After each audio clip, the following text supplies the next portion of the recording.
is up, guys? My name is Tausif Hussain, and today we're talking about the Apple Watch Series 5. Now, it's another year, another new Apple Watch, but what's exactly changed and what's different? Is it even worth upgrading? And if I do upgrade, which finish or which model do I even upgrade to? These are all questions that we're going to talk about in today's video. Okay, so let's tackle the very first question, which is what exactly is different? Well, the number one thing that's different this year is the always-on display. Now, I'll be honest with you, this is super beneficial and super helpful, and I can't lie, because I've had Android watches before, I've had Samsung watches before, and these have had always-on displays from like way back when, and Apple finally brought it to the Apple Watch. I've always found myself in scenarios where I want to know the time, but the way that Apple Watch traditionally worked is the screen would be black unless you flick that wrist. So if you weren't able to flick that wrist, or you were in a position where you weren't able to do it, then you won't be able to tell the time, which is quite silly if you think about it, because it's a watch at the end of the day. So my day job is in finance, so I work in a pretty formal environment for the most part, and there's situations where I might be in a meeting or something like that, and I'm talking to someone and I just want to know the time, and somebody's always doing something. So this place is hella busy, like I like to say, you know, like always keep your workers busy. That's the rule of thumb that we follow here at this office. Oh, okay. 6.5 hours later. Yeah, and then the CFO was like, no, this is my company. And the CEO was like, nah, this is my company. And the CFO was like, I'm gonna walk out, and what are you gonna do with your finance? And the CEO was like, no. Oh, I'm sorry, am I bothering you there? No, it's not like that. No, trust me. No, I completely understand. I'm just not important enough for you. Oh, big guy. I was actually just, you know what? Next time, why don't you even just not bother meeting me at all? I mean, that solves everything, right? Trust me, this job, I love this job. I love working. I know, like, you have an issue, you want to sit here, you want to start looking at the clock. You know, I've just been out of the office far too long. I don't know how to behave. No, it's not like that. I totally get it. And it's just. I suck, you're good, you're better than me, just because you have those AirPods. I just needed to, no, I get it. No, you do your thing. No, I'll be honest, like my wrist is just a little bit twitchy, so I was like, what's going on with my wrist, you know? Like, don't you ever get that, like twitchy wrists? Okay, your wrist was itchy. No, I completely get that. Happens to me all the time. Where were we? Where did we leave off? Okay. Yeah, so all these projects that are happening, they're always on the go, and somebody's always doing something. But you can see how this can get slightly tricky in certain situations. So for me, this is a feature that is super helpful, and I've been waiting for this. So thank you for finally bringing this onto the Apple Watch. Now for the second difference, it is the compass. Now honestly, this is something I don't see everyone being excited about. It's a compass and your phone has it, so I mean, not a big deal. But if you're doing outdoorsy stuff and you kind of like having the compass on your wrist, then I can see how some people might benefit from it. So there is a value add there, just not to everyone. And last but not least is the finishes, the actual materials that the Apple Watch are made with. So this year you have the traditional aluminum, you have the traditional stainless steel. However, this year they also added a new finish, which is called titanium. Now they also brought back a finish that they had on the Series 3, so about 2 years ago, called ceramic. So basically this year you get two new finishes, which are the ceramic and the titanium. So that pretty much sums up all the differences. Like literally there are no other differences. Even the internals of the watch, like you would think that they would change the processor or anything else.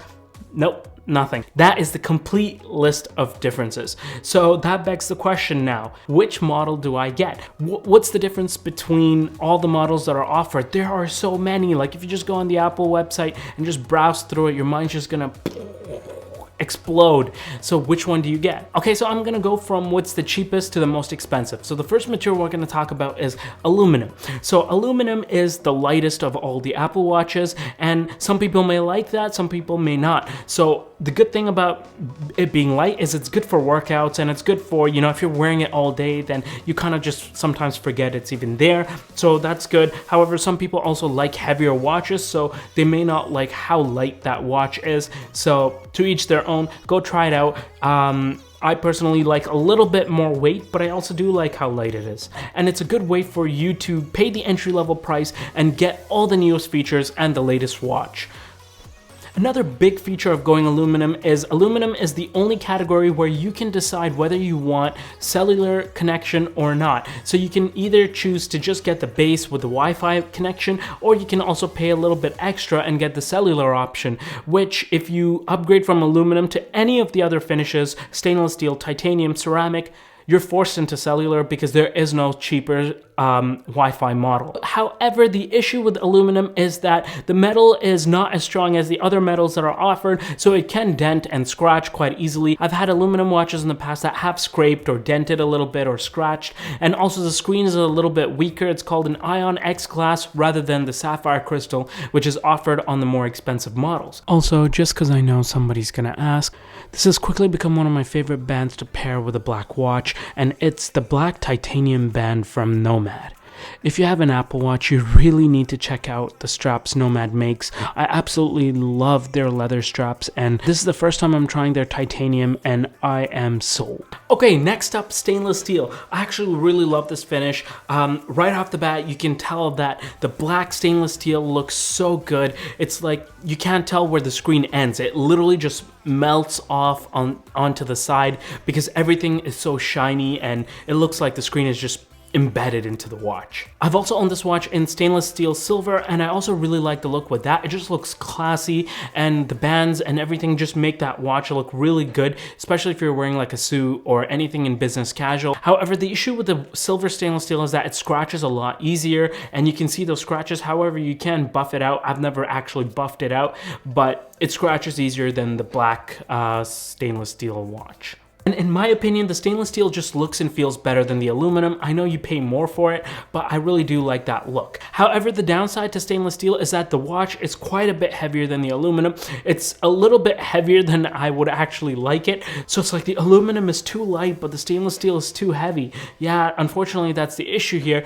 And especially if you're trying to do workouts or anything like that, then the stainless steel does tend to get a little bit heavier and weighs down on your wrist a little bit more. Also, the scratches thing that I mentioned earlier is another con. And last but not least, fingerprints. Fingerprints are a big issue with both the stainless steel black and the stainless steel silver. It's just, you just got to keep wiping that watch down, otherwise the fingerprints are pretty easily shown on the watch, and that can kind of take away from the looks. Okay, next up we have titanium, and this is brand new this year. It's never been offered before by Apple, and it may just be one of my favorite finishes compared to the last two. One I have here is the space black titanium model, and the best way to describe this is it's a fusion of both aluminum and stainless steel. It literally takes the best of both worlds and it fuses it together. It's lighter than the stainless steel, so it feels more comfortable on the wrist. However, it's not as light as the aluminum, so you actually feel the build quality and the more premium finish. In terms of looks, it's not as shiny as the stainless steel as it's a matte finish. However, it looks better than the aluminum with that brushed metal look. But most importantly, it's darker and much closer to black than the space gray on the aluminum, because the aluminum only has space gray. So this is the closest we've come to a matte black Apple Watch, and I dig it. Now, the titanium watch is considered a watch edition watch, which is like a special edition that Apple sells, and it comes with two bands. One is the band that you decide and you choose, and the other one is a special edition band that you can't buy anywhere outside. And also the watch edition watches get a special edition color for your watch face, and I gotta say, the one for the space black titanium looks pretty dang good. Like, it really looks nice with the band that you get, like the special edition band and the actual watch itself. And with the titanium, I really gotta say they look very similar to the aluminum watches. Both the space black titanium and the regular silver titanium that they offer, it looks very similar to the aluminum versions, and from a distance you honestly cannot tell a difference. So honestly, my opinion would be you go to an Apple store and you actually check them out side by side, because it is a very subtle difference, and if you're looking at it from a distance or even from like a arm's length difference, get it, like arm's length because you're wearing the watch on your arm. It's pretty cool pun, points, dad joke. Okay, I'll keep going. So if you're looking at it from an arm's length distance, then you can't tell a difference. Like, a black watch is a black watch is a black watch. Man, I'm on fire with these jokes. If you're Canadian, you're gonna get that, eh?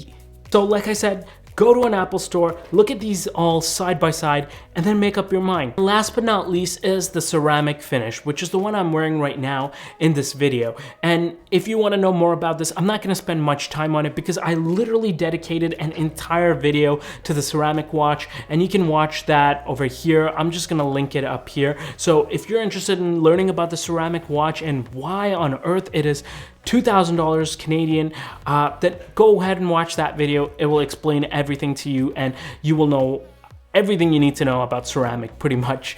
I personally really like this watch. It is super expensive, so that's definitely a con. And also it's very tough to like match with like formal attire or different clothing. Like you got to pay attention to the straps that you're wearing. You got to pay attention to the clothing that you're wearing. And it just really pops and stands out. So if that's your thing and that's what you want from a watch, then sure, you're gonna love it. It is a very beautiful watch. It looks gorgeous. I absolutely love the look of it in pretty much all lights. Like this watch, in my opinion, is just the best looking watch. So that's the pro there. So you gotta really weigh the benefits, pros and cons, and see which one is right for you.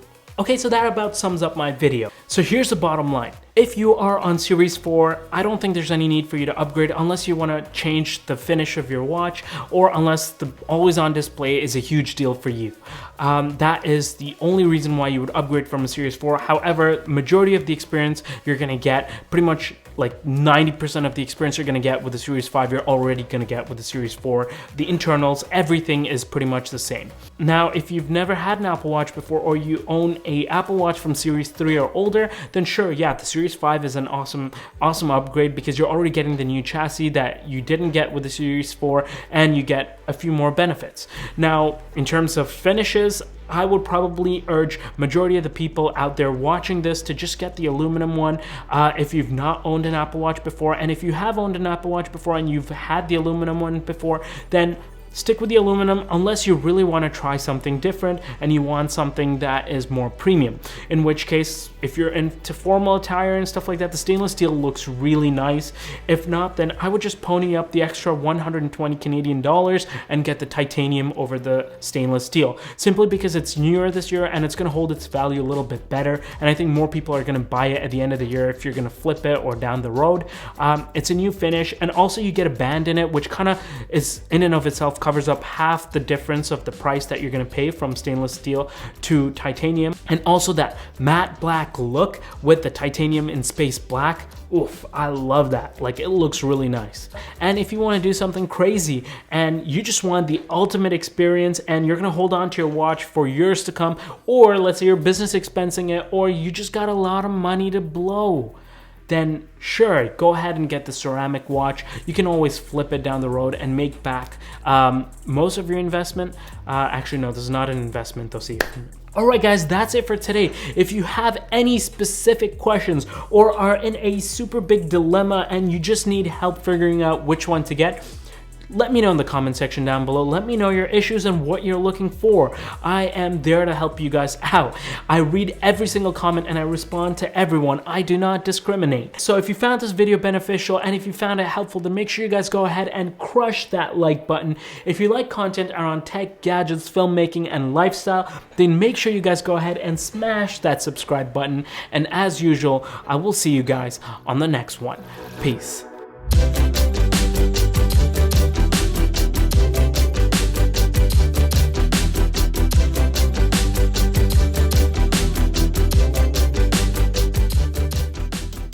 Guys, I really think I could be a model, guys. Let me know what you guys think in the description down below. So I have no idea what I'm doing. It's actually really dark outside right now.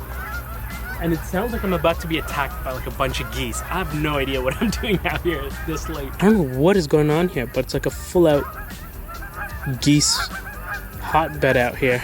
My goodness, there's a lot of them. I think I better get out of here. Oh my God, they're coming in from everywhere. Look at that. Damn. Just had to get some water. Oh my God. Y'all see that? I dropped water again on my shirt. Oh. Hello, sir. So nice to have you in our offices today. Absolutely love it. Oh, top of the morning to you too. Haha. Yeah, it's awesome. Yeah, no, let's not do the British accent. Yeah, I'll scrap the British accent.